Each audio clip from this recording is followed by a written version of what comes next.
Bueno, llegamos entonces a este pasaje de la Escritura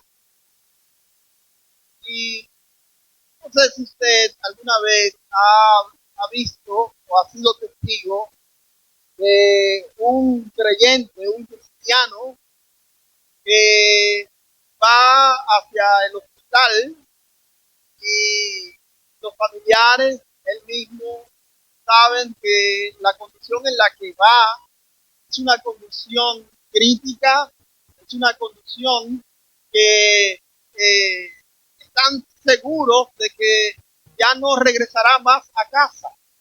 Su entrada al hospital es la entrada hacia la muerte, que ese familiar, esa persona a quien nosotros amamos, a quien nosotros consideramos y hemos hecho parte de nuestra vida integral, ya no volverá más por sus propios pies, no le escucharemos más hablar con nosotros, no miraremos su sonrisa, no seremos testigos más de sus alegrías y tristezas, sino que su entrada al hospital es la última entrada. Y nosotros nos volvemos a casa alabando al Señor diciendo, triunfó, triunfó. Desde luego que lo que he narrado parece algo descabellado, algo que no va a suceder nunca, porque la entrada al hospital, al portal de la muerte de un ser amado, nunca puede ser considerada como un triunfo. Más bien es un motivo de tristeza, de congoja, de sentirnos mal. Sin embargo, mis amados hermanos, lo que está sucediendo con el pasaje que tenemos por delante es totalmente lo contrario a lo que nosotros los seres humanos pensamos y actuamos. Cada vez que nos encontramos con esta escena de la Escritura, tanto en el libro de Mateo, en el libro de Marcos y aquí en Juan, quienes lo titularon esos pasajes, lo han titulado como la entrada triunfal a Jerusalén. ¿Lo ha leído usted en su Biblia? ¿Tiene ese subtítulo? La entrada triunfal. Pero ¿a dónde va Jesús? Jesús va a la muerte. Jesús está pasando sus últimas semanas de vida, de ministerio. Su entrada a Jerusalén en esta ocasión no es para triunfar, sino para morir. No es para recibir un premio, para recibir un galardón, para recibir una corona o una placa de reconocimiento. Su entrada a Jerusalén es para ir a la crucifixión, al padecimiento, a la muerte. Sin embargo, quienes han titulado cada pasaje de la Escritura nos han puesto a nosotros a leer en nuestra Biblia que esa entrada a Jerusalén es la entrada triunfal. También es importante que consideremos en este pasaje algo interesante sobre lo que contiene esta escritura.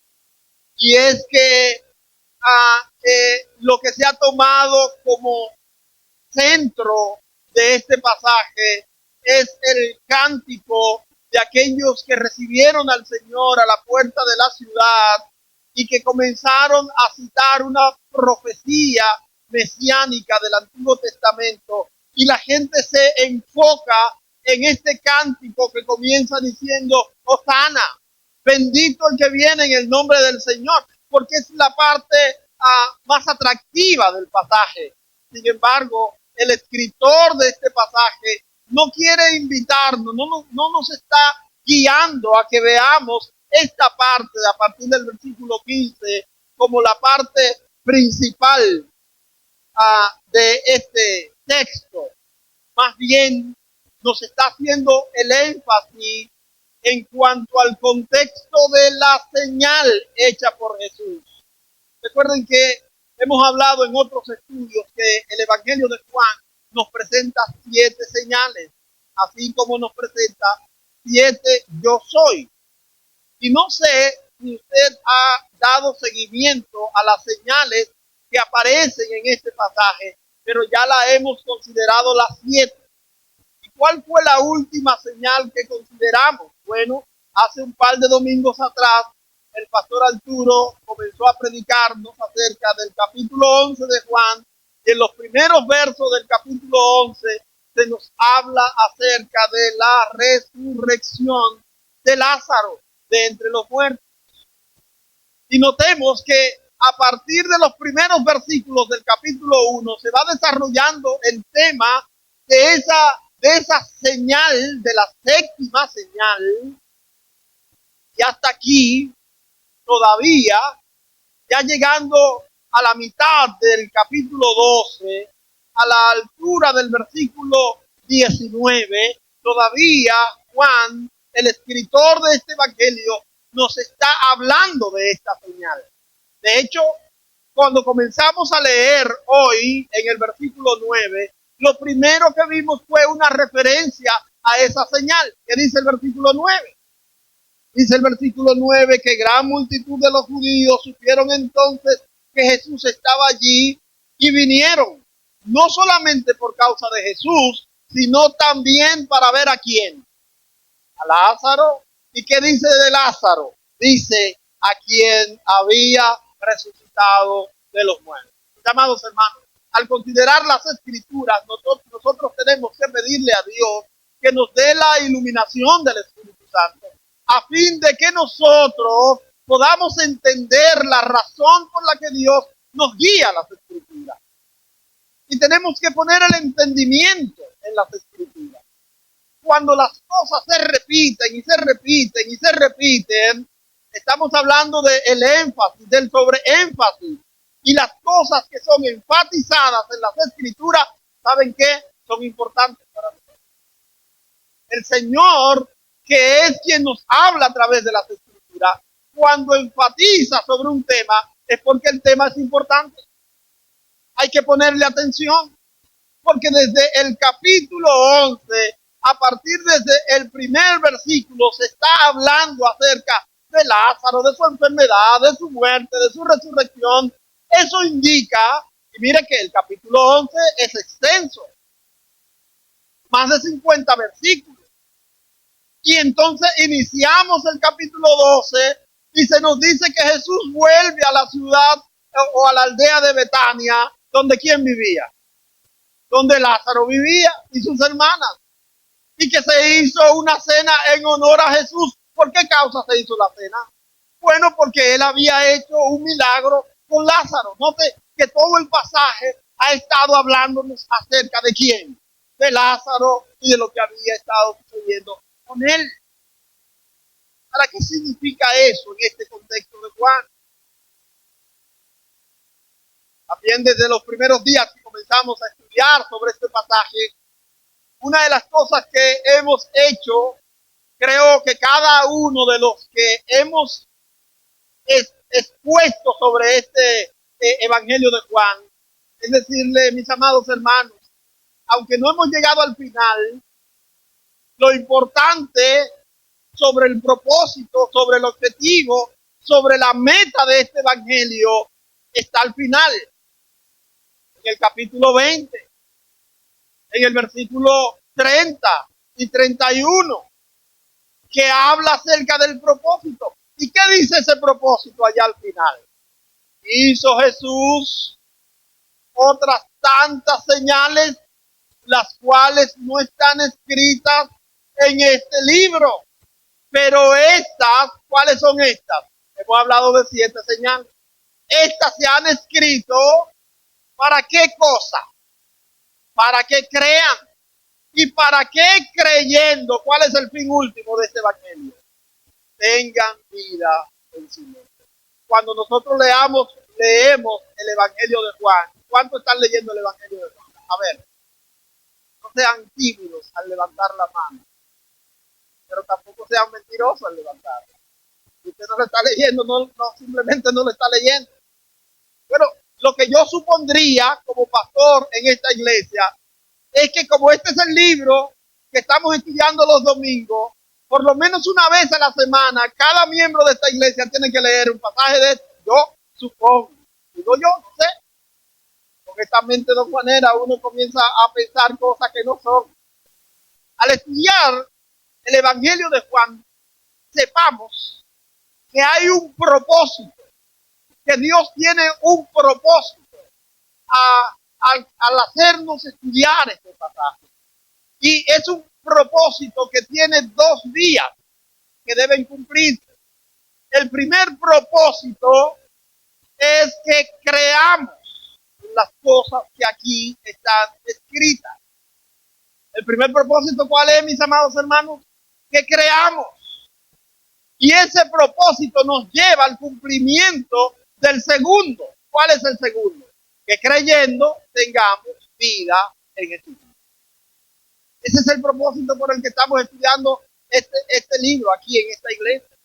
Si usted puede contestar una pregunta por ahí sobre lo que hacemos aquí en esta iglesia, y usted puede contestar eso, bueno, está haciendo lo correcto. Estamos estudiando el Evangelio de Juan y el propósito es que creamos en las cosas que están escritas aquí, que creamos que Jesús es el Hijo de Dios y creyendo eso tengamos vida. ¿Por qué? Porque el objetivo de que Jesús viniera al mundo es dar vida. No se pierda. El objetivo de que Jesús viniera al mundo es dar vida. No dicen amén por eso. O ustedes piensan que Jesús vino a hacer otra cosa. Dice la Biblia que en Juan capítulo 10 y versículo 10, que el ladrón viene para hurtar, para matar y para destruir. Y Jesús dice, mas yo he venido ¿para qué cosa? Para que tengan vida abundante. Para que tengan vida abundante. Juan 3:16 dice, de tal manera amó Dios al mundo que ha dado a su Hijo unigénito para que todo aquel que en él cree no se pierda, sino tenga vida eterna. Y Juan 5:24 dice, de cierto os digo, el que oye mi palabra y cree al que me envió tiene que, y no vendrá a condenación, mas ha pasado de muerte a vida. El apóstol Pablo toma esta enseñanza del Señor Jesucristo y en Efesios capítulo 2 nos dice a nosotros que Él nos dio vida cuando estábamos muertos en nuestros delitos y pecados. ¿Cuál es el fin último de creer en Cristo? Tener vida. Y esta séptima señal que ha hecho Jesucristo al resucitar de los muertos a Lázaro es una señal de que Jesucristo es quien da vida. Es el que puede devolver la vida. Es él quien tiene el control de la vida. Él es el que tiene el dominio de la vida. Él es el soberano de la vida. Esto fue lo que le dijo a Marta cuando Marta le estuvo reclamando acerca de su llegada tarde en aquella ocasión. Versículo 25 de Juan capítulo 11. Yo soy la resurrección y la vida. Eso no fue lo que dijo Jesús. Yo soy la resurrección y la vida. El que cree en mí, ¿qué dice el Señor Jesucristo?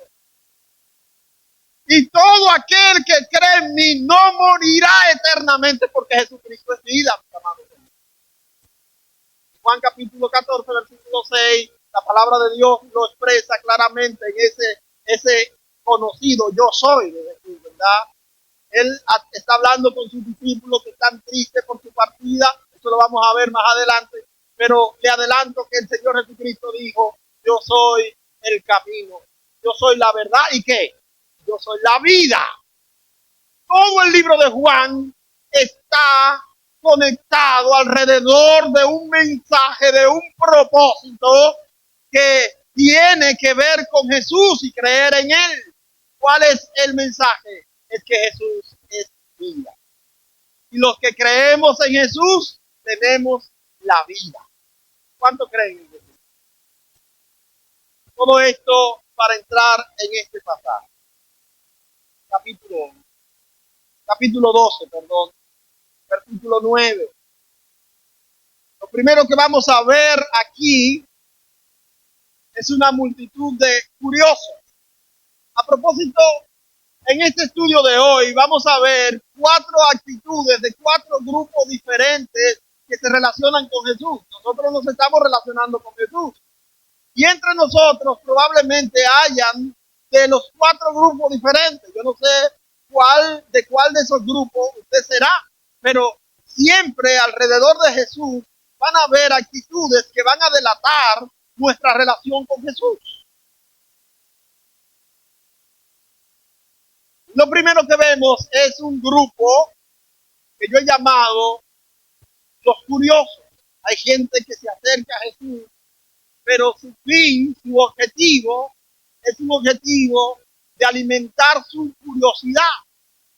No más. Versículo 9. Gran multitud de los judíos supieron entonces que él estaba allí. ¿Quién es él y dónde estaba? ¿Dónde es allí? Bueno, él es una referencia a Jesús. Y allí es Betania. Recuerden que el domingo pasado los que estuvieron con nosotros en la iglesia bautista del Eterno Pacto, escucharon que hablábamos de los primeros 8 versículos de Juan capítulo 12, donde se celebró allí la cena en honor a Jesús. Jesús llegó a Betania, aquella aldea donde vivían Lázaro, Marta, María, y que Jesús acostumbraba a estar allí en esa aldea que estaba cerca de Jerusalén. Así que la gente se dio cuenta que Jesús estaba en Betania. Seguimos leyendo versículo 9. Y vinieron. ¿Vinieron a dónde? A Betania.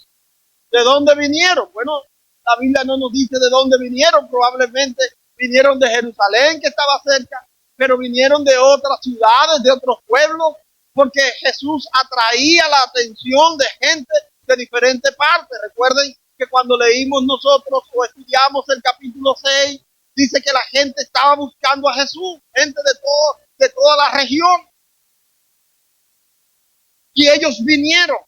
Un asunto que hay que destacar aquí es que la gente no vino a Jesús, sino que la gente vino para ver.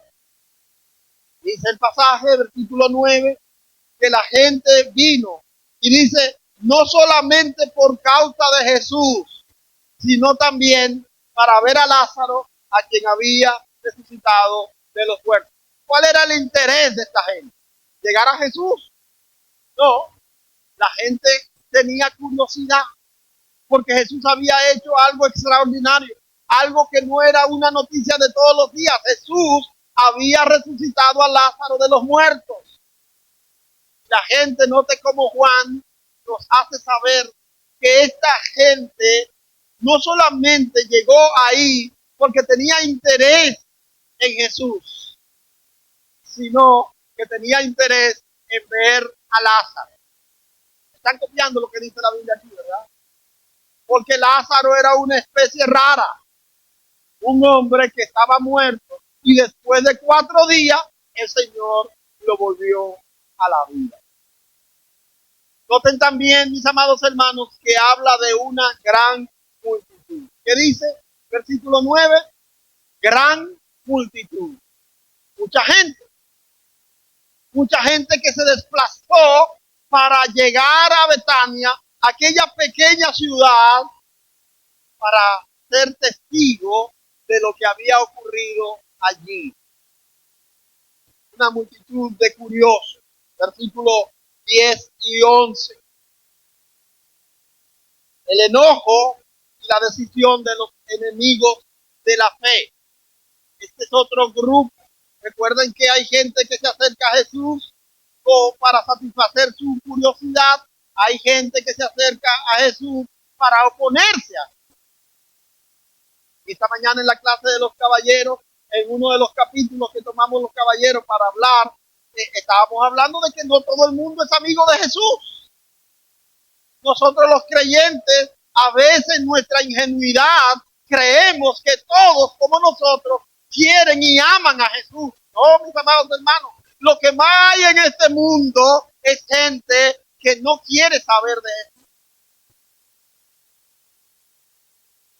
Y decíamos entonces, notemos por ejemplo que en este espacio que tenemos cada domingo aquí de orar por las naciones, ¿cuál es la cantidad mayor, el porcentaje mayor que cada país tiene?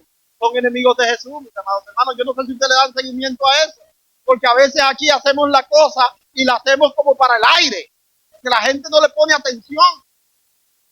Yo le decía a los hermanos, algunos de ustedes oraron por Turquía la semana pasada. Algunos ni se acordaban que era Turquía. Un país que casi el 90% son enemigos de Dios. ¿Cuál debe ser nuestra oración? Bueno, dice segunda a los Corintios, que el ruego del cristiano debe ser reconciliados con Dios. Y entonces si aquí se me presenta que hay un país que tiene un 86% de personas que no quiere saber del evangelio, mi oración en casa, oh Señor, mira esa gente allí en Paraguay que está perdido, que no quiere saber del evangelio de Cristo. Señor, reconcilia a esa gente contigo, porque ¿quién es el único que puede reconciliar al hombre con Dios? Y aquí encontramos entonces una muestra de personas que son opositores, enemigos de Dios, en todas las épocas, en todos los países, en todas las circunstancias. Hay gente que son opositores al evangelio de Cristo, por tanto, son enemigos de Dios. Si usted no lo sabía, la Biblia dice que antes nosotros éramos enemigos de Dios. Usted ahora es amante de Cristo y cree que toda la vida usted amó a Cristo, pero eso es mentira. De hecho, dice la Biblia que Dios está enojado con aquellos que son opositores a Él. Nosotros los evangélicos hemos acuñado un mensaje diciéndole a la gente que Dios ama a todo el mundo. Eso es mentira también. La Biblia dice que Dios está enojado con el impío todo el día. No hable porque otro diga, hable porque Dios dice. Hable porque la palabra de Dios dice. Y aquí encontramos opositores. Dice el versículo 10 que los principales sacerdotes acordaron dar muerte también a Lázaro. ¿Por qué dice que acordaron dar muerte también a Lázaro? Porque ya ellos habían decidido, lo vimos en el capítulo 11 con el pastor Arturo, matar a Cristo. Ellos habían decidido que el remedio para que su objetivo sea completado era matar a Cristo. Hace unos cientos de años atrás, cuando se desató el movimiento de la Ilustración, cuando la ciencia comenzó a avanzar, que los científicos comenzaron a hacer descubrimientos extraordinarios, uno de esos científicos llamado Blaise Pascal dijo, el evangelio en 100 años ya será olvidado, porque el evangelio es una cuestión de ignorancia, dijo Blaise Pascal. A propósito, algunos de ustedes por primera vez escucharon hoy hablar acerca de Blaise Pascal, porque de él fue que se olvidaron.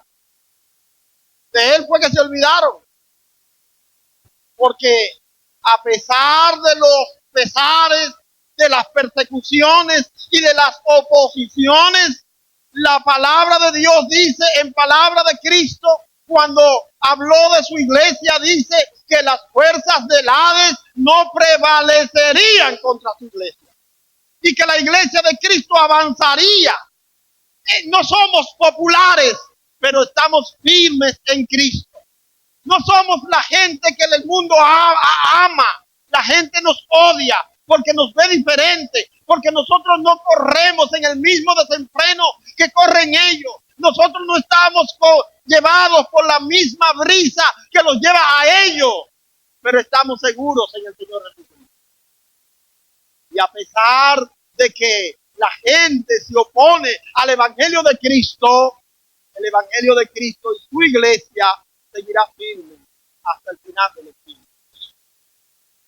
Y aquí hay opositores diciendo, vamos a matar también a Lázaro. ¿Por qué? Porque Lázaro representa un testimonio del poder de Dios.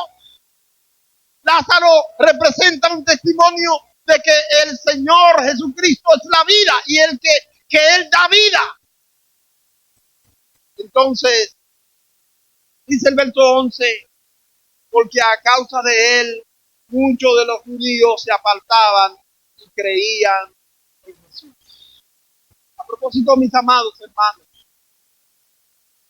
aunque en nosotros se obre un milagro maravilloso, no creamos que escaparemos a la persecución y a las tribulaciones. La Biblia dice que aquí, en esta tierra, nosotros tenemos que sufrir por Cristo. Dice el mismo Señor Jesucristo, y en el árbol verde han hecho estas cosas, ¿qué no harán con el pueblo? No nos acostumbremos a la vida fácil, a la vida simple, a la vida gustosa. Parece como que yo quisiera que llegara a eso, pero la verdad es que lo que yo quiero es que nosotros llevemos nuestra mente a entender que no siempre viviremos tan bien como estamos viviendo ahora. La Biblia dice, en el mundo tendréis aflicción, pero la promesa es confiar, yo he vencido al mundo.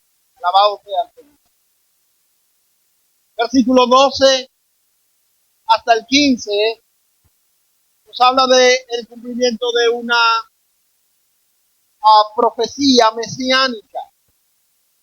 Y aquí entonces el texto donde la gente enfatiza más en este pasaje como la parte céntrica, y como yo decía, no es la parte que Juan quiere enfatizar. De hecho, si se dan cuenta, Juan comienza hablando de la señal de Lázaro y termina el pasaje hablando otra vez de la señal de Lázaro. Estos versículos 12 al 15 aquí es como si Juan abriera un paréntesis para hablar de algo que no es el tema principal. Su tema principal comienza en el verso 9 y va a continuar a partir del verso 16 en adelante, lo que él quiere enfatizar. Pero leamos lo que dice el verso 12 al 15. Dice la palabra de Dios, el siguiente día, grandes multitudes que habían venido a la fiesta, al oír que Jesús venía a Jerusalén, tomaron ramas de palmeras y salieron a recibirle. Clamaban, Hosana, bendito el que viene en el nombre del Señor, el Rey de Israel. Y halló Jesús un asnillo y montó sobre él, como está escrito, no temas, hija de Sión, he aquí tu rey viene, montado sobre un pollino de asna. Estos versículos hablan de dos pasajes del Antiguo Testamento. La mayoría solo recuerda la profecía de Zacarías, capítulo 9 y verso 9, pero también habla del Salmo 118, versículos 25 y 26. Pero notemos que a partir del versículo 12, Juan nos está dando detalles acerca del acontecimiento real. Dice que al siguiente día, este siguiente día es el día después de la celebración de la cena. Y en la tradición católica de hoy, este siguiente día fue el domingo antes de la crucifixión, lo que hoy se conoce como el Domingo de Ramos. Note que la acción de la gente fue tomar ramas de palmera para levantar un cántico en honor a Jesús.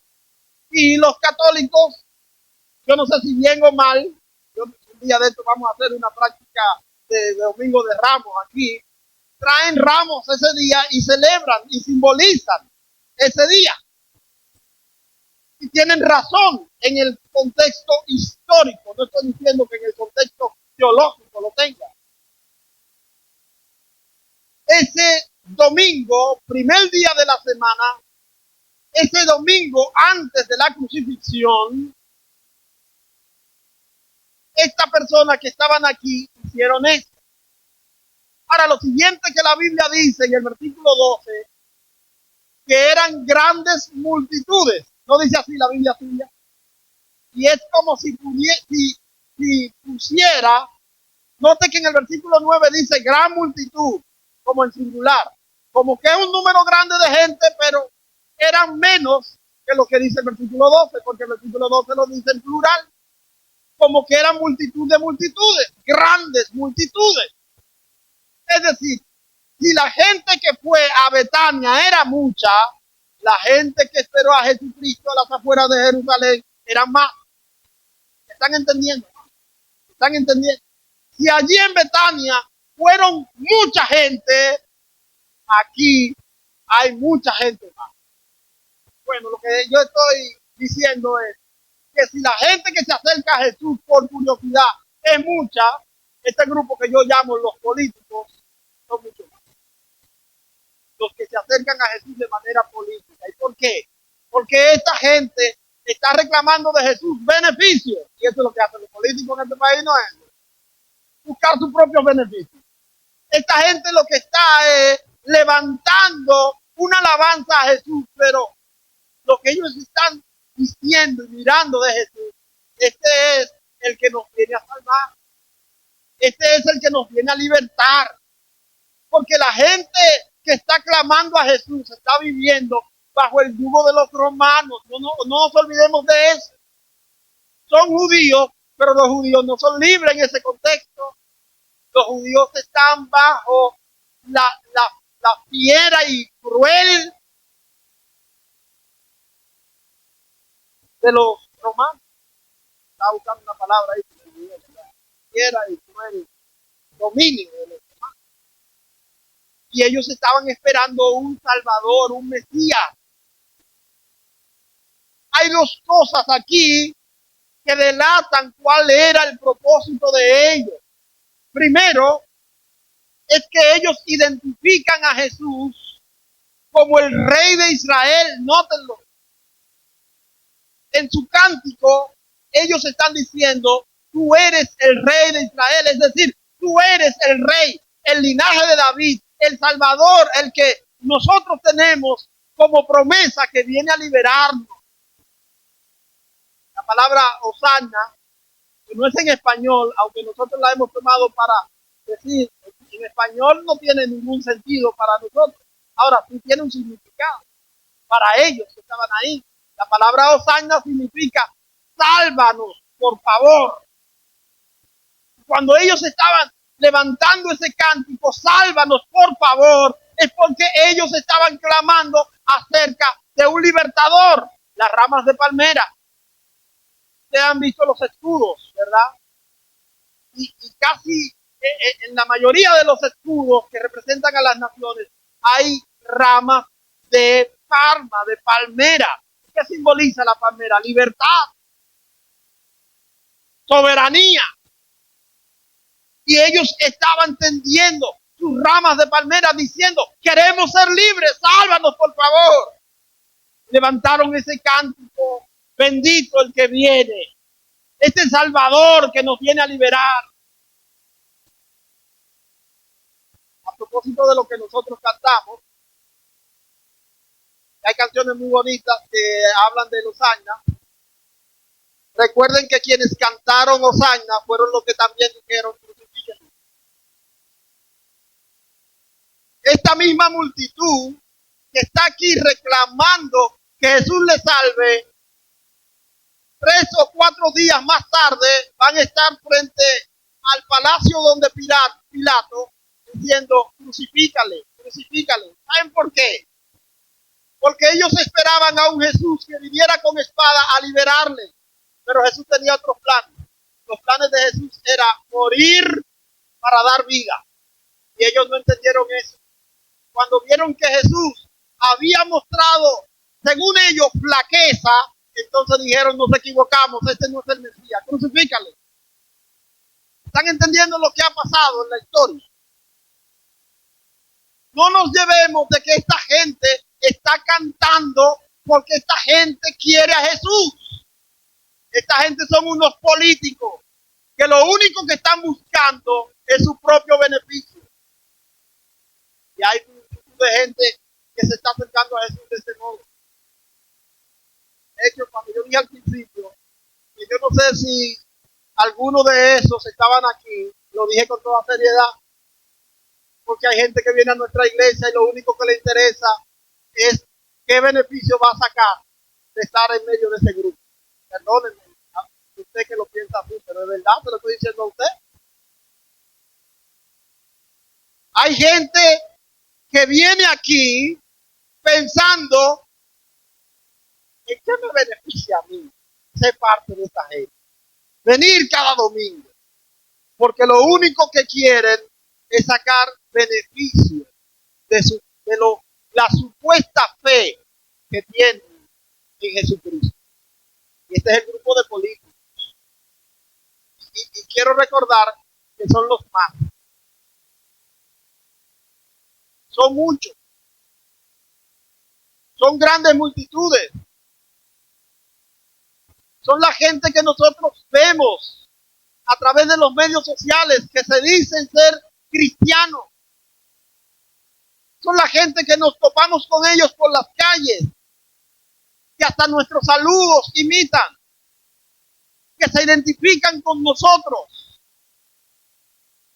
Pero su propósito no es adorar al Señor. No han recibido a Jesús, que es la vida, puesto que no tienen la vida. Sin embargo, lo único que les interesa es de qué manera Jesús los beneficia a ellos. No están dispuestos a sufrir por Jesús. Solo están dispuestos a gozar. Note que no solamente esta gente está cantando, sino que ellos están reclamando. Sálvanos, por favor. Tú eres el Rey que esperamos. Sea bendito el que viene en nombre del Señor. Versículo 16.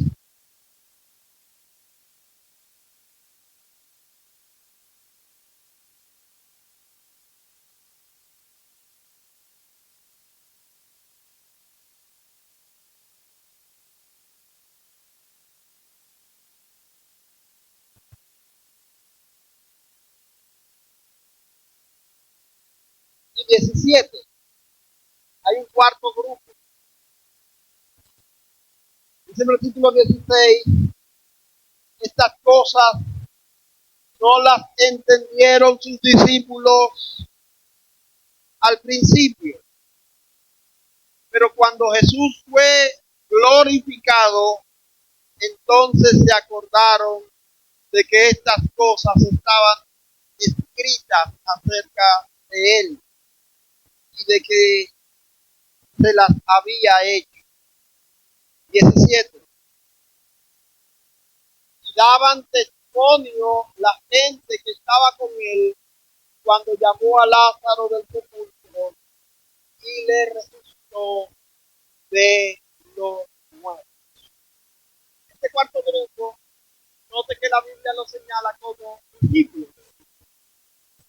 No solamente son seguidores, no son los curiosos que van a ver, no son aquellos políticos que se quieren beneficiar, no son los opositores que están buscando una manera de controlar a Jesús, sino que son discípulos. Dos cosas dice acerca de ellos. En primer lugar, para identificarlos, en primer lugar los llama discípulos. Y en segundo lugar dice que ellos estaban ahí cuando él resucitó a Lázaro. Así que los discípulos del Señor Jesucristo no solamente le siguen, sino que participan de su ministerio. Por eso el afán de los pastores, de los líderes de la iglesia, para decirle a todos, a todo aquel que dice que ha creído al Señor y que se hace parte de una iglesia local, el afán de los líderes es para que también se ocupen en el ministerio del Señor Jesucristo. De la Biblia en Efesios capítulo 4 y versículo 12, versículo 11 primero, que Él constituyó el liderazgo de la iglesia. Y en el versículo 12 dice la razón para lo cual lo constituyó, a fin de presentar a los santos, de preparar a los santos para la obra del ministerio. Ahora, mis amados hermanos, notemos que además de los discípulos dice algunas cosas. Dice que ellos se habían olvidado, versículo 16, que ellos no entendían lo que estaba sucediendo. Hasta después, cuando Jesús fue glorificado. Y quiero aclarar que la palabra glorificar aquí no es que se hizo un culto para que todo el mundo dijera gloria a Dios, gloria a Dios. En este contexto, glorificar significa que Jesús fue a la cruz, que murió, que fue sepultado, que resucitó y que además ascendió al trono. Eso es lo que significa glorificar. En el capítulo 17, en su oración que hace Jesús allí en el capítulo 17, el Señor dice: ahora, Padre, glorifica a tu Hijo con aquella gloria que tenía antes. Así que glorificar comienza con la cruz. Yo sé que a muchos de ustedes no les gusta oír mucho eso, pero para nosotros también la gloria comienza con la muerte. Dicen a mí, la gloria comienza con la muerte. Cuando vamos a un funeral, nosotros hablamos palabras de esperanza y cantamos acerca de esperanza. Y decimos que la persona que muere en Cristo comienza entonces a estar en la presencia del Señor. Y el Señor Jesucristo dijo que si el grano de trigo no cae a tierra y muere, no puede dar fruto. Pero esa parábola no tiene una manera de ser entendida entre nosotros, porque no nos gusta caer a tierra. Queremos dar fruto sin ser fruto. Y no se puede. ¿Cómo es que el discípulo del Señor Jesucristo puede recordar las cosas que son útiles? Versículo 16 dice: entonces recordaron se acordaron de que estas cosas se le habían revelado por sueño, ¿verdad? No, se le habían profetizado por un profeta moderno. No. ¿Qué le hizo recordar a ellos? Estaban, mis amados, escritas. ¿Y dónde estaban escritas? En las escrituras, en la palabra de Dios. Una palabra que para muchos yo sé que es dura. Porque aquí atacan tanto para que uno lea la Biblia, para que estudie la Biblia. Y no se puede ser convertido nada más y ya, y sí, así. No. Saben, el Señor Jesucristo le dijo a los fariseos: miren, ustedes escudriñan las escrituras, porque a ustedes les parece que en ella está la vida eterna, pero ellas son las que dan testimonio de mí. ¿Cómo nosotros podemos saber de Cristo? A través de las escrituras. Aunque le parezca duro a usted tener una disciplina de leer la Biblia, de hacer un sistema de lectura y de estudio bíblico en su casa, la Biblia no se cansa de decirnos que a través de las escrituras es que el conocimiento acerca del Señor es abierto para nosotros. No hay manera de saber acerca de la fe del Señor Jesucristo, de las cosas del futuro, si no leemos las escrituras, si no estudiamos la Biblia. En Lucas capítulo 24 nos dice la Biblia que el Señor resucitó, que habían dos hombres que estaban camino, salieron de Jerusalén y se iban a su aldea, a Emaús. ¿Han leído esa historia? ¿Han leído, amados? ¿Han leído la historia de los dos discípulos en el camino de Maús? Leanla, Lucas 24, a partir del versículo 13. Dice que mientras caminaban, el Jesús resucitado, que había hablado tantas veces de que al tercer día Él iba a resucitar, esta gente, el día de la resurrección, ¿sabe lo que es? Iban tristes a su casa. Oiga, cuando usted lee el pasaje, usted se da cuenta que inclusive las mujeres que fueron al sepulcro, ellos la habían oído decir que fueron al sepulcro y que ya Él no estaba, pero ellos seguían tristes. Se fueron tristes a su casa. Jesús va caminando con ellos, camino a Emaús. Esa gente sigue triste. ¿Usted ha leído la palabra? Yo le voy a dar como tarea que cuando usted llegue a su casa, se dé las buenas alturas que usted se va a dar hoy y esté bebiendo el juguito de mango que usted se va a beber. Después usted coja la Biblia y lea Lucas capítulo 24, versículo 13. Además, si usted va a beber de limón también, léalo. Usted se va a dar cuenta que Jesús está hablando con ellos y ellos siguen. Y Jesús le dice, pero miren, eso estaba escrito de que Él iba a resucitar. Ay, sí, pero Él no ha resucitado. Porque ellos están lejos de las escrituras. ¿Saben lo que tuvo que hacer el Señor Jesucristo? Jesús le dice, Jesús tuvo que comenzar a citar la Biblia. Dice la palabra, comenzando desde Moisés. Ustedes saben cómo es Moisés, ¿verdad? En la Biblia. Génesis lo escribió Moisés. Y escribió Éxodo, y escribió Números, y escribió Levítico, y escribió Deuteronomio. Cuando la Biblia dice, empezando desde Moisés, dice, empezando desde Génesis. Me imagino que Jesús le dijo, pero usted no se acuerda que cuando Adán y Eva pecaron, el Señor los castigó, pero le dijo que vendría un día que la simiente de la mujer heriría a la simiente de la serpiente en la cabeza. Génesis 3:15. Comenzó el Señor a decirle a ellos. Y dice la Biblia, comenzando desde Moisés y a través de los profetas, es decir, que el Señor en el camino lo llevó hasta Malaquías. Ustedes no saben por qué yo estoy diciendo Génesis y Malaquías. No. Hermanos, me voy a poner sencillo.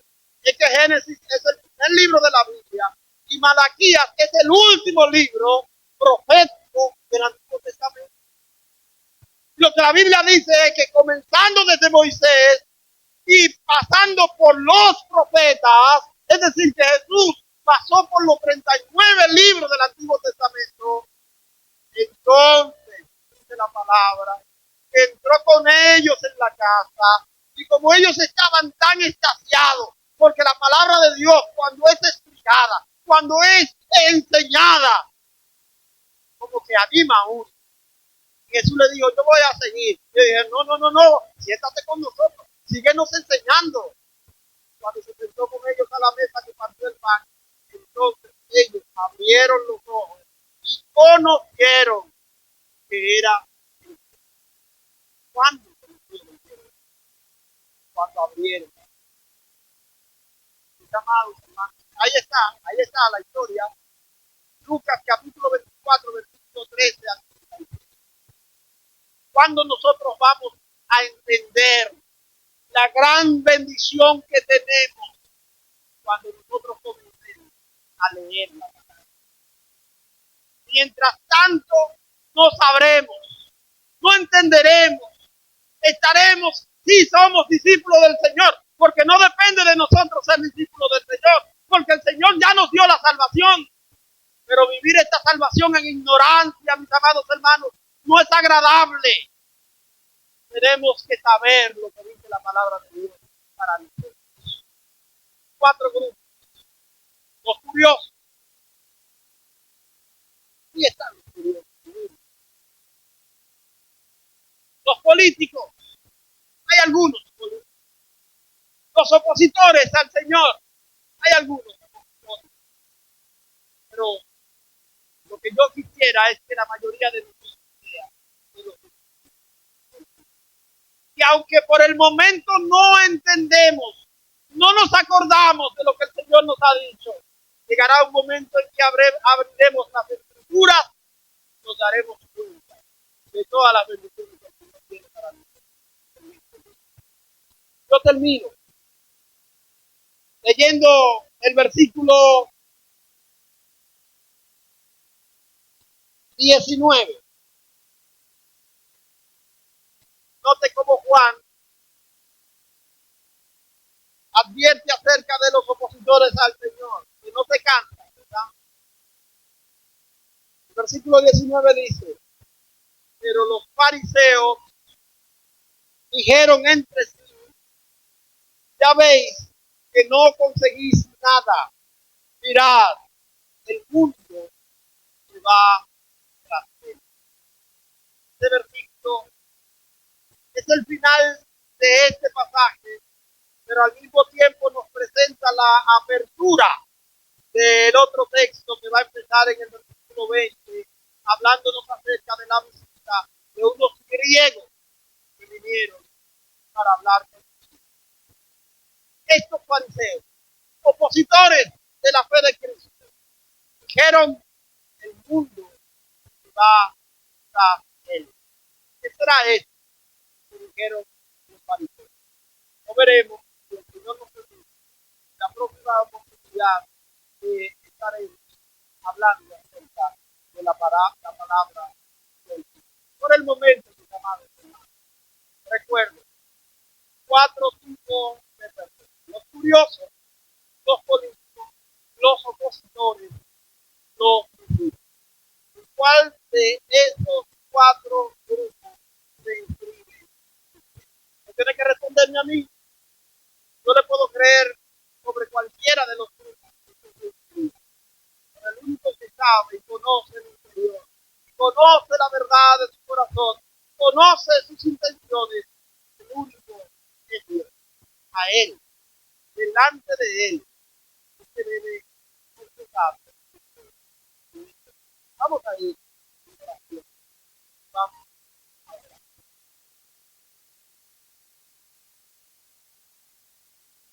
Tiene su rostro, por favor. Cierre